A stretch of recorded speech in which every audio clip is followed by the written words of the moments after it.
Hello, I'm Joseph Napier, senior filming from the very historical, if you will, Oak Hill Cemetery located on Oak Hill Avenue in the great city of Youngstown, Ohio. A lot of people that live in the community or in the valley areas know that this cemetery has high prominence, if you will. Here are some of the biographies of prominent Oak Hill Cemetery residents. As we walk around the room here, you can see some of the notations that are on the wall that are very befitting, if you will, of the history of this community, this great community, being the Mahoney Valley historical community as a whole, if you will. Some of the people that we have on the wall here to start is one of the only governors that we have from the great city of Youngstown, David Todd. Governor David Todd was the governor of Ohio during the Civil War, if you will, and he lived until 1868, being born here, as you can see, in 1805. Time of departure, if you will, or sunset, would be 1868. Governor Todd, a lot of people didn't know he was a millionaire. Many times over, he owned a lot of coal mines in the community and an iron foundry as well. He made his money from coal and iron, the iron industry, which the steel industry in the great Mahoney Valley would be birthed out of. As you know, we started with iron, and the new miracle metal, as I like to call it, was steel. And we would pay homage to James Campbell, and of course, the father, as I call mass steel production, George Dennick Wick. George Dennick Wick was partners with James Campbell, and they started the Youngstown Sheet and Tube Company. Of course, we know that George has a hollow grave here at Oak Hill Cemetery to pay tribute to the fact that he's one of the people that died on the Titanic tragedy, if you will. And his grave is preserved, his hollow grave is preserved here. We have First Presbyterian Church, you can see there, which was built by P. Ross Berry. At the time, I don't know if his business partner, Lamuel Stewart, helped him in that endeavor. He worked with the Owsleys, which was a popular father-son architect team in the area as well. To the right-hand side here, you can see the Holmes residence, which was the residence of David Todd, the governor, of course. P. Ross Berry built his first mansion, but tragedy would befall this great structure, and it would burn to the ground. And another mansion was built by P. Ross Berry for Governor David Todd as well. I'm not sure if this was the first house or the second house. Here you can see the inner workings of the works of the St. Joseph's Church, which was one of the architectural renderings by P. Ross Berry. As we know, he was a master stonemason and bricklayer, an owner of his own brick foundry as well. And also he brought to the greater community the union, if you will, Bricklayers Union, which the building still survives on Mahoney Avenue in Austintown, Ohio. He brought the Bricklayers Union, Local 8 to be exact, to the community. Here's P. Ross Berry right here. P. Ross Berry would have 4 daughters and 4 sons. All his sons would also participate in the bricklaying, if you will, vocation, such as their father did and his father did. So it was a legacy, if you will, for P. Ross Berry to be a bricklayer, because his father and his father's father was a bricklayer. They hailed from the community of St. Pleasant, Pennsylvania, or Mount Pleasant, I should say, Pennsylvania, by way of, if you will, Newcastle, Pennsylvania, where he hailed from when he got the job to come to Youngstown to build the first high school, the Rand High School, building which still survives on the north side of Youngstown on Wood Street. Some more framers of the city here. John D. Bonesetter Reese. Of course, Bonesetter was a nickname. He was a famous chiropractor from our area who would go over into Europe and do things over in Europe and for a lot of athletes. And he worked with a lot of different people, if you will, and became world-renowned with his early chiropractic procedures, if you will. Daniel Sheehy, here is his wife, I believe, possibly here. Picture, Daniel lived from 1759 to 1834. That street is on our city's east side, Sheehy Avenue to be exact. William F. Mag Jr. Frank William, I think his middle name was Francis, established the Youngstown Vindicator, and later, of course, would establish WFMJ TV, I believe, or the family has something to do with that media outlet coming to the community, as well as buried here as well. Continuing along the wall, other framers of this great city, the Williams family here. The Williams family roots date back to 1798 when Joseph Williamson arrived here from Washington County, Pennsylvania. He is pictured. And below there is Dr. Henry Manning, who was buried here as well. His claim, well, he was born in Connecticut and came here later on in 1787, to be exact. He received his early education from local schools before going into medicine and was settled in the Western Reserve Territory, as we call this community. Lemuel T. Foster transitioned from an agricultural center to an industrial center, if you will. Foster, I think that his claim to fame was on the south side of Youngstown called Fosterville. They owned a farm, and that farm was actually sold to Governor Todd, where mines were built in that area, and that area became named after the farmer who would sell his farm to Governor Todd, David Todd, and then they would therefore build some of the city's first coal mines, which struck pay dirt, and that coal was some high rich coal, if you will. As far as the market of coal is concerned, it was premium coal, and that coal was well sought out all over the nation, if you will. That was some of the best coal produced. Colonel James Hillman Avenue on our city's south side, of course, lays and set there. Reuben Macmillan, of course, the library was named after him. He's a patriot of the city as well. That's what Reuben looks like. Reuben Macmillan Library is our main library located on Wick Avenue on the city's north side. And here's a picture of the Reuben Macmillan Library as it looked back in the day. Some of his favorite, or most famous, I should say, neighbors were some of the ones that framed the steel industry as well in the area. Here's one of the board of trustees going way, way back. And you can see Beecher, names like Bentley, Arms, Mag, or Mogg, McClurry, Dalton, Henderson, just to name a few. You can see the early framers or board of trustees for the era gone by. And this was the original members of the Mahoning Cemetery Association. The date on this is December 4th, 1852, and superintendents of Oak Hill Cemetery laying set here on this list, if you will. And you can see the history there of that board that was established in 1865 when the cemetery came into fruition, if you will, when it was built. And here's some of the mausoleums that pay tribute to some of the history here at the great Oak Hill Cemetery. There's a lot of history associated with these names. There again, some of the framers of the community, Stanbaugh, Wicks, just to name a few. We have a lot of members here. I'm with the curator of the Oak Hill Cemetery, and he can offer some additional commentary on maybe some of the mausoleums or some of the history of the people who are buried here. Tom, do you have anything to lend to the conversation from your standpoint? This is just a sampling that the Historical Society locally here has helped us gather, and we're still looking into trying to add more history, of the things we've overlooked. And it kind of shows most of the industrial leaders of the community are buried here or associated, their families. And then there's a lot of the history of the architecture over the years from when it was founded. So. Yeah, did I get the day right? 1865 it was established? 53.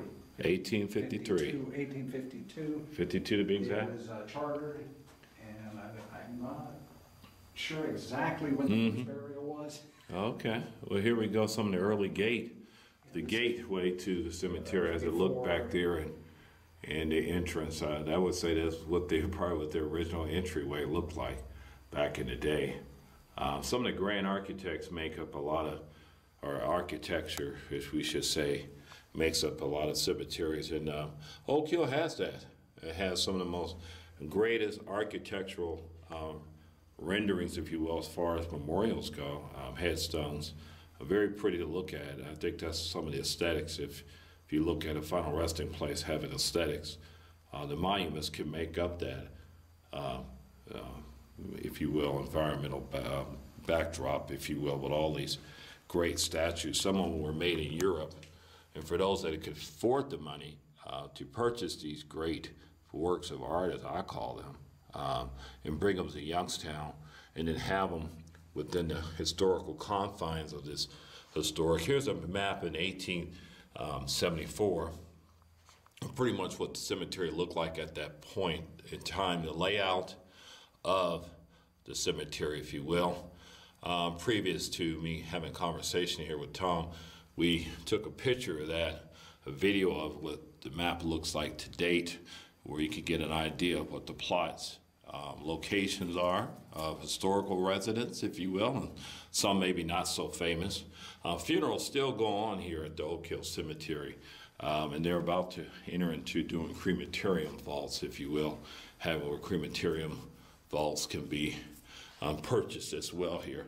This is one of the inner workings of the facility here. This is the office area which Tom has residency here. His office is in there. But there again, biographies, if you will, prominent Oak Hill Cemetery residents here. Thank you, Tom, for offering commentary, if you will. Any last words or final commentary, Tom? Anything you want to add to it? Just thanks, Joe. You did a good job. Well, there you go, Tom. Tom was commenting on some of the grand architecture and the history on this wall is just priceless, because people that follow me on NAPE 1962 on YouTube know that I appreciate and have a love for history. Some of the early architecture didn't survive.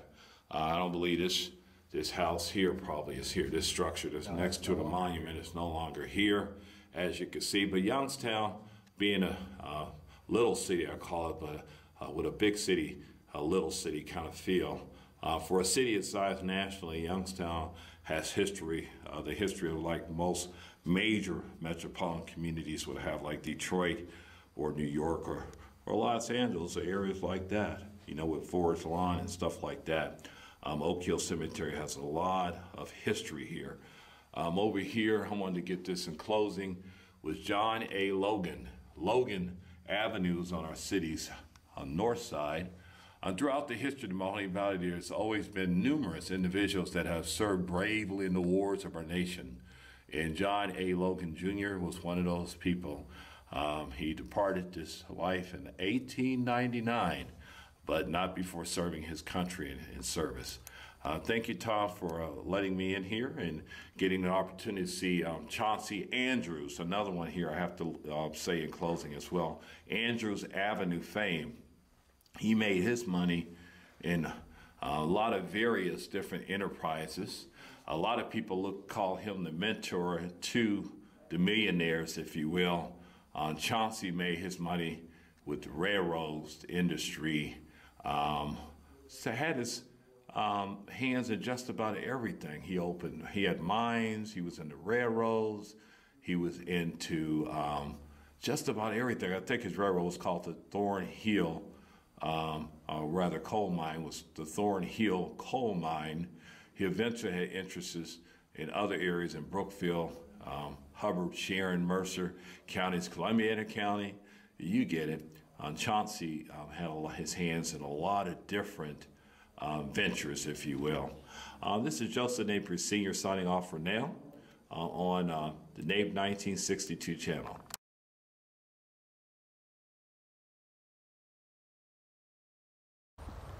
I'm Joseph Napier Sr. I'm standing outside the administration building, if you will, of the famous Oak Hill Cemetery in Youngstown, Ohio. I have with me today, who I have with me today? Tom LEPLEY. Okay, Tom. I'm going to ask you to speak up a little bit louder if you can, Tom. You have some history that you know about how the Oak Hill Cemetery became a cemetery and who did, well, if you will, the property was purchased from. Who was the property purchased from, Tom? It was purchased from the Manning family. This was originally the Manning farm, at least in the one corner where the cemetery is. And in 1852, it was decided there was a need for a better area for the burial of the people as they passed away in town here, because the only place they really had was in downtown Youngstown. And wow. It was just very limited availability. Okay. With the city growing up. Wow. So this used to be a sprawling farm at one time. It was agricultural. Yeah, this was a farm, and then somewhere in the 30s, I believe it was, that they acquired the Youngstown Township Cemetery, which was adjacent to the Oak Hill Cemetery, and is now just incorporated into the grounds. You know, other than on the map, wouldn't know it any different from anywhere else. So. Wow. There's a lot of history here, as I talked about earlier, with the framers of the community who are buried here. Stanbaugh, Wicks, Sheehighs, Hillmans, etc. In the back of what I'd call the administration building. What year was this constructed? Do you remember, Tom? I believe it was finished in 1934. They started to look into, I think, around 1930, 29. They started to get plans, and they wanted a durable structure that would be relatively fireproof. Just keep the records of the cemetery in. Wow. They wanted to protect them, and at that time, to protect them as best they could. So it's inside this grand structure, I like to call it, because the stone itself has some history to it, right down to the shingles on the roof. Of course, the place where it's located. And here on the south side of Youngstown, being kind of like a semi-center of the city, Oak Hill is a major landmark, if you will, on the maps. So you say within the structure, some of the historical records of people who are buried in the cemetery, that's where all the records are kept officially. Yeah, we have some of the old records, but we pretty much keep them locked up because they're not in the best of condition anymore, but we've converted them to file cards, and now we've got a good part of them started to be converted to computer. Wow. Now I'm going to pan out, Tom, while you hold your position, to look in the background of some of these great structures, of these grand structures here. History in the making, if you will, with some of these mausoleums and statues and monument pieces that cascade out throughout this historic graveyard here in Youngstown, Ohio. Like I mentioned earlier, they're going to start a crematorium park, as you see the phone number right there inset.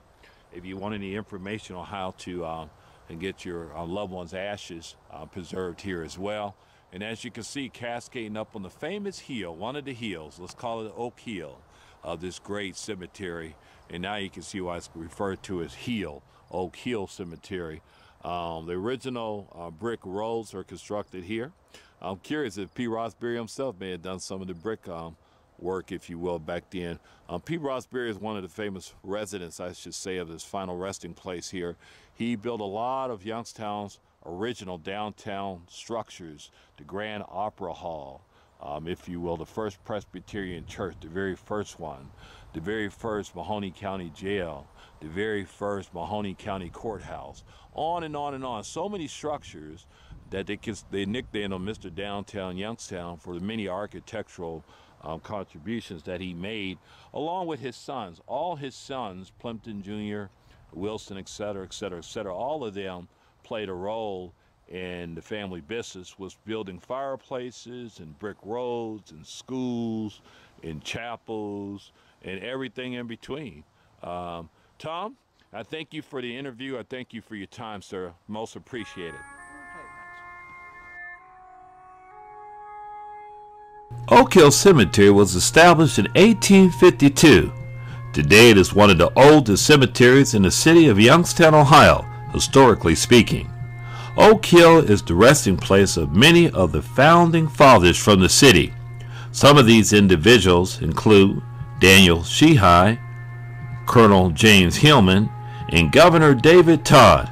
Other notable individuals buried at Oak Hill include Reuben McMillan, library founder, P. Rossberry, master builder, and Civil War veterans from both Union and Confederate origins. Alongside of all of the aforementioned individuals, Oak Hill Cemetery also rests Youngstown business leaders in those of the steel industry.